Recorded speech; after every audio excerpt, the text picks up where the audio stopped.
Hello, this is the weekly celestial forecast for the week beginning January 30th, 2023. Yes, it is a new year. And for the week, we've got the moon starting off in Gemini, and the moon will conjoin Mars by Tuesday, the 31st of January. And what is Gemini? Gemini is ruled by Mercury. Gemini is very chatty. It is connected with the third house, and it is connected with all forms of communications, whether that's the internet, whether that's the written word, or the spoken word. Also connected with travel. So, first thing, starting off on Monday, the moon with Mars is indicative of restlessness. And so, we are going to feel like we want to pursue all forms of communication. There will be great activity on the internet, interacting with each other, lots of information coming at us very quickly come Monday, especially since the moon is going to be hanging out with Mars, the planet of action, and especially because Mars is no longer retrograde, it is direct. So we're going to feel like all our communications are moving forward and very swiftly. But do be careful because we have the moon with Mars that we will have to watch our actions. We don't want to react or act in haste because Mars is very quicksilver and Mars is impatient as it is connected with Aries. So we want to get things done now. We're feeling impatient, we're feeling restless, and also with Mars there with the moon, although this is basically a very spirited influence and can be rather positive, we will also have to watch our speech and have to watch what we say as well as what we do. However, there is a square off with the moon with Venus, exact with Venus, and within about 6 degrees with Mars. So with Venus, Venus is very tender, very gentle in the sign of Pisces.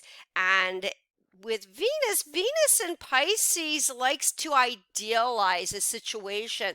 Venus in Pisces is one who kind of looks at people or situations through rose-colored glasses, and we've got the reality check here with the moon in Gemini and with Mars. So that could be kind of abrasive on our affections and our emotions.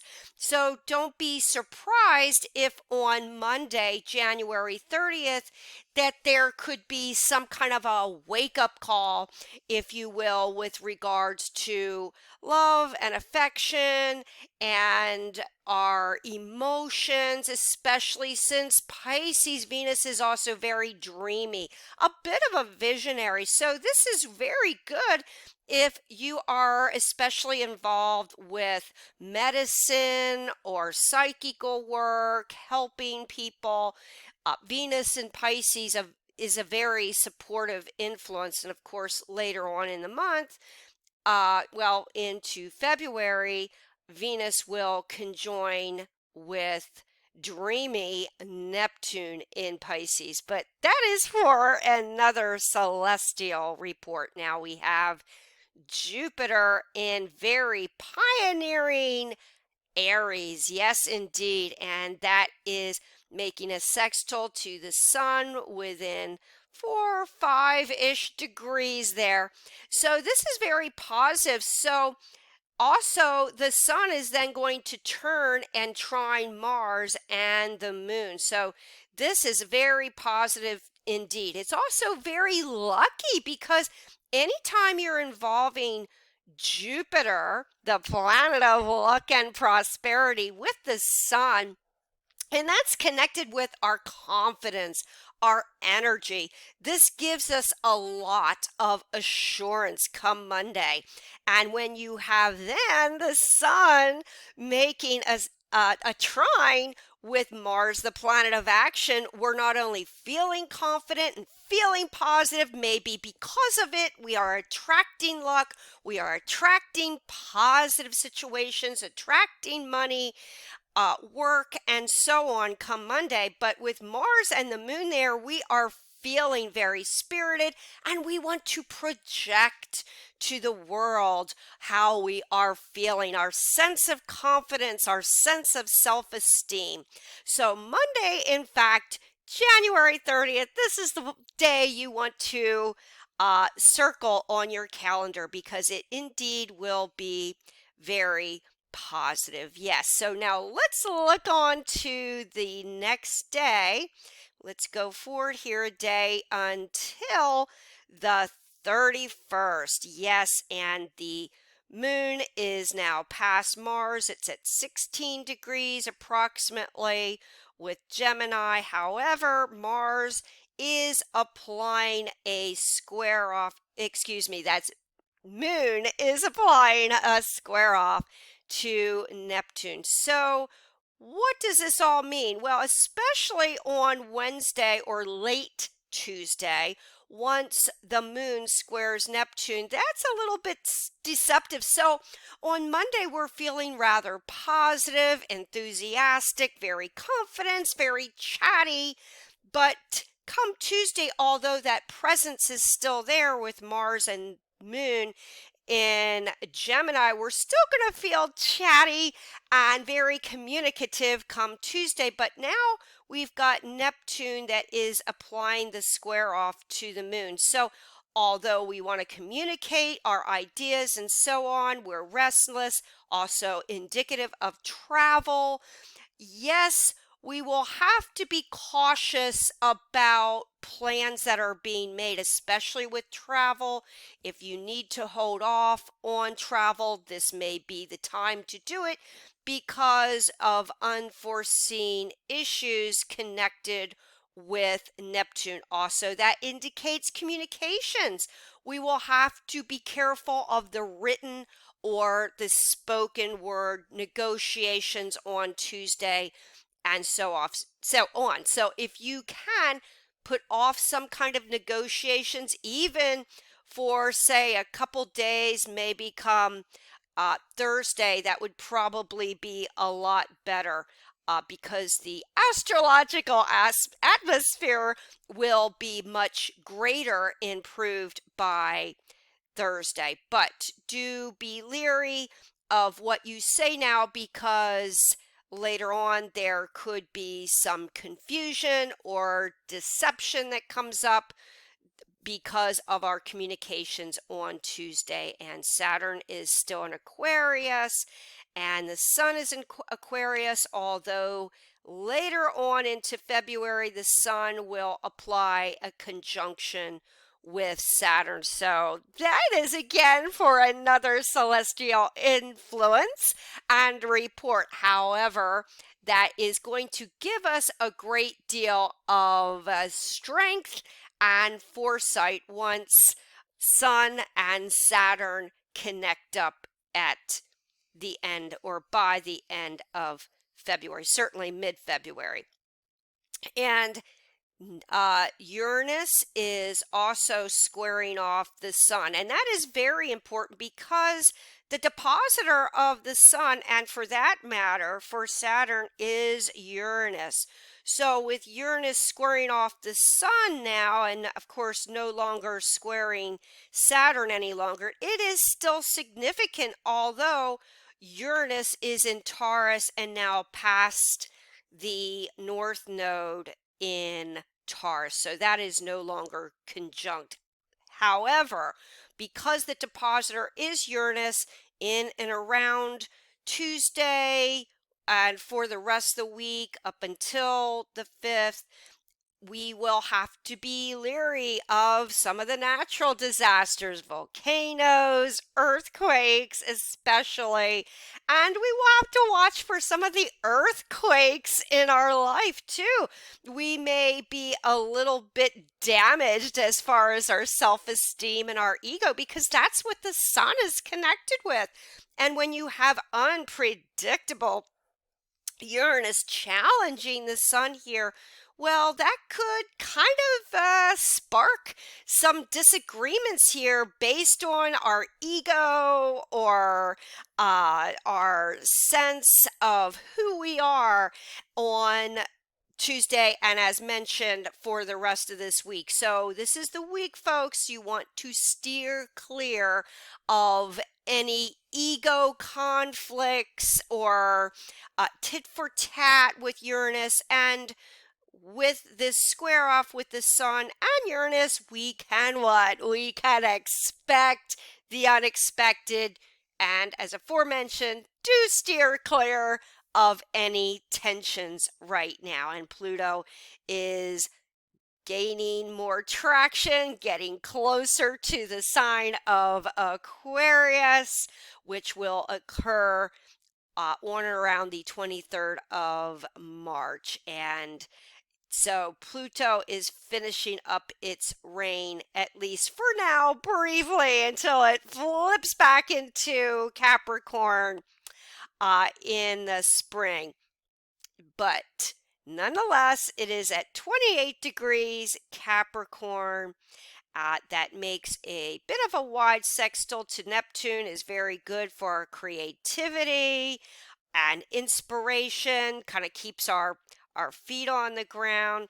But let's move ahead till the next day, which is indeed the 1st of February. Welcome to February, and the moon is void in Gemini, not a good time to start anything. And we've got the moon making a wide trine to Saturn. So although the moon is void, it's very good with the trine to Saturn for responsibility. So believe it or not, you could get some work done on Wednesday. So Wednesday could be very positive still and yet very productive. And we still have Mars, the planet of action, squaring off with Venus. So do be careful in the love department pretty much all week. Make sure that that we're not seeing our loved ones through rose-colored glasses. This is very positive as far as both Mars and Venus are concerned, with Neptune, Pisces, and Mercury, Gemini, Mars, yes, but nonetheless, although it's positive, it's chatty. Yes, do be careful this week of being on the up and up and doing the right thing as far as communications are concerned. But nonetheless, for Wednesday, it's going to be about work, however that may be. Then we're going to look to the next day, which is February 2nd, and we now have the moon in Cancer, and that's very nurturing. So come Thursday, we're wanting to nurture each other. We're wanting to really express our love and our sensitivity, and especially since the moon is now making oh so sweet trine to sensitive, gentle, very inspired Venus in Pisces. So this is a very creative day, especially since you've got the South Node in Scorpio. You've got this grand trine involving Venus and Pisces, and now the moon in Cancer. So we're not only going to be very nurturing with each other on Thursday, we're going to feel very creative, very psychical, very inspired. And it's a very good day also for money because the moon is connected with the 4th house. That's about securities. kind of similar to Taurus in the second house, but this is more connected with home, family, real estate, and the like. So we may have some good news in these matters personally and economically come Thursday, February 2nd. And let's move on. However, one last note here. We've got Jupiter still moving along in Aries, and that makes a square off with the moon. So it's sweet with Mars and Gemini, the sextile that's very productive. But with the moon, we will have to be leery of spending uh, because Jupiter gives us a great deal of confidence, and especially into Aries. And when it squares off with the moon, we may not see some of the disadvantages of spending now or really overdoing it as far as our finances are concerned. So be very leery of your spending on Thursday.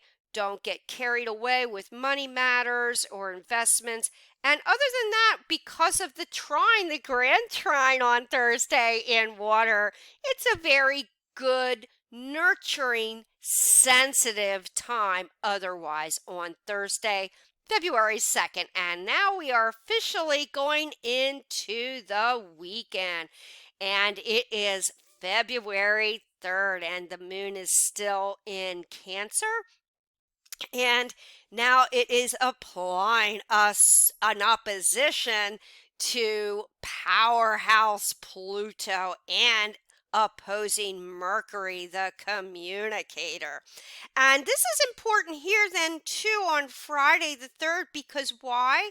The depositor of Mars is Mercury, and Mercury is in Capricorn. And although that's also direct now too, Mercury with Capricorn is about money.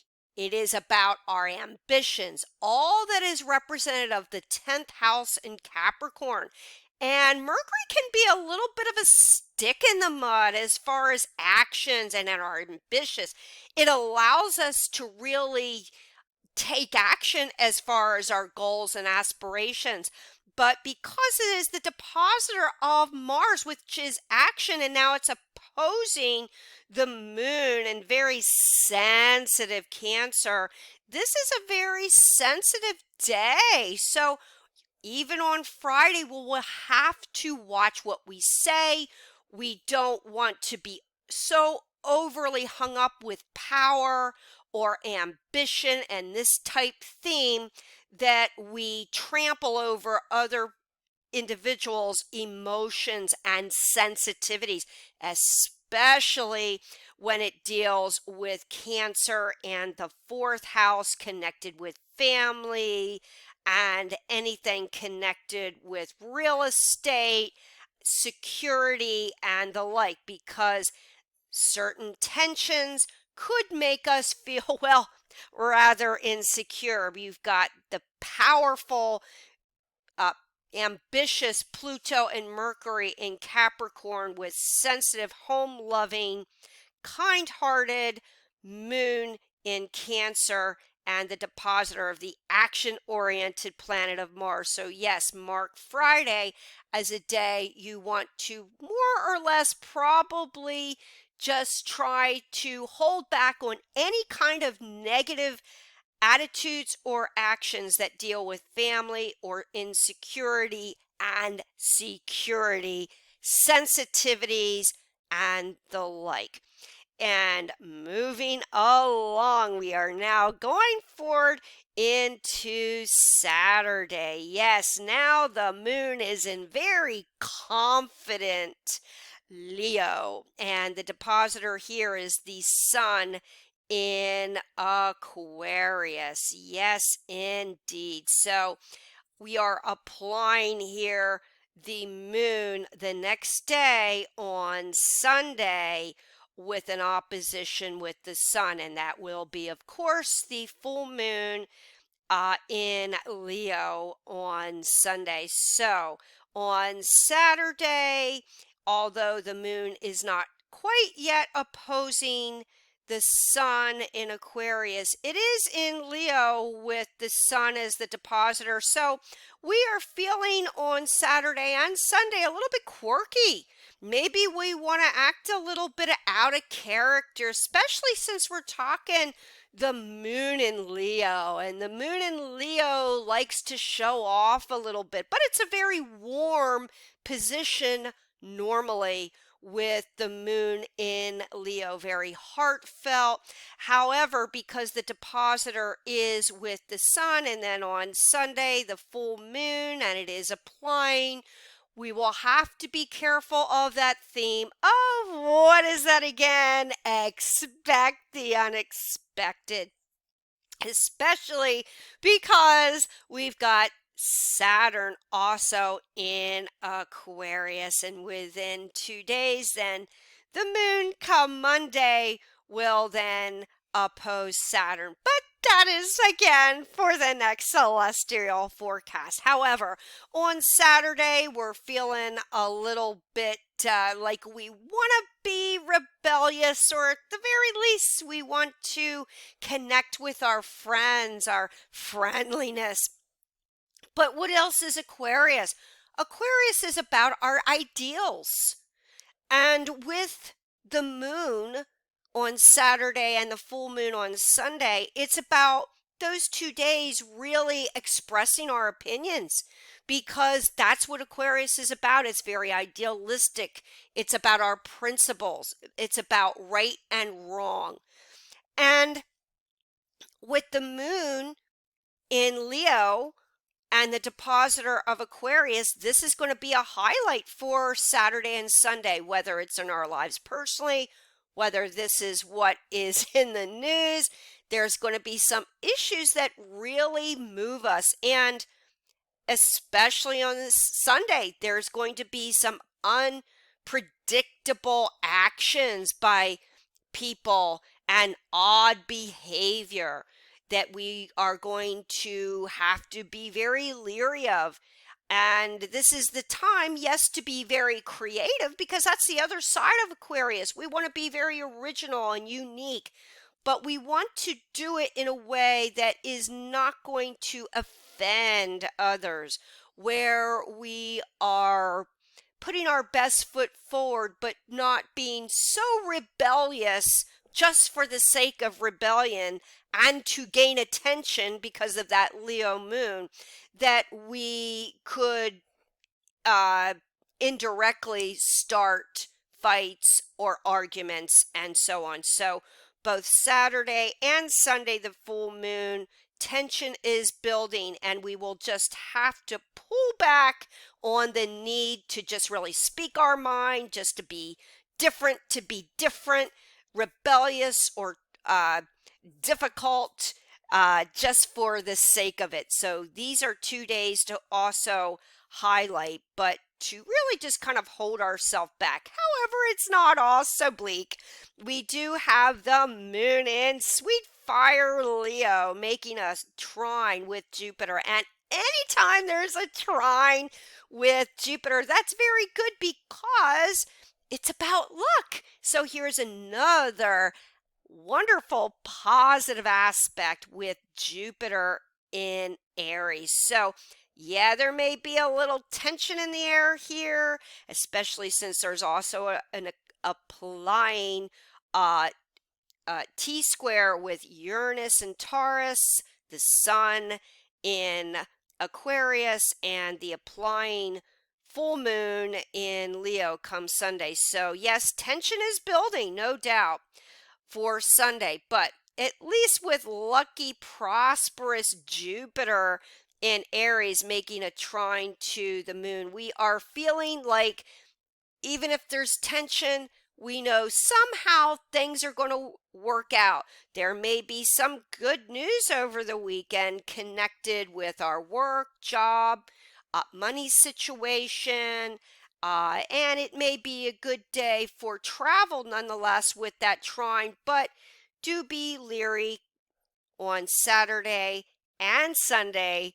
As aforementioned, not enough of some difficulties and tensions. Now let's formally look forward ahead a day for the full moon on Sunday. Okay, so as we go into Sunday, we've got formally the full moon in Leo. And what is Leo? Leo is about the show. Leo is very warm, very affectionate, and however, keep in mind, Leo, like the opposite sign of Aquarius, is very people oriented but very fixed. And with now the full moon in Leo falling into this T square on Monday, we are going to be very stubborn and very staid about our principles, ideals, and what we believe is right and wrong. So on Sunday, if you can just sidestep any conflicts and the like, that will benefit you greatly. But on the other hand, Leo, like Aquarius,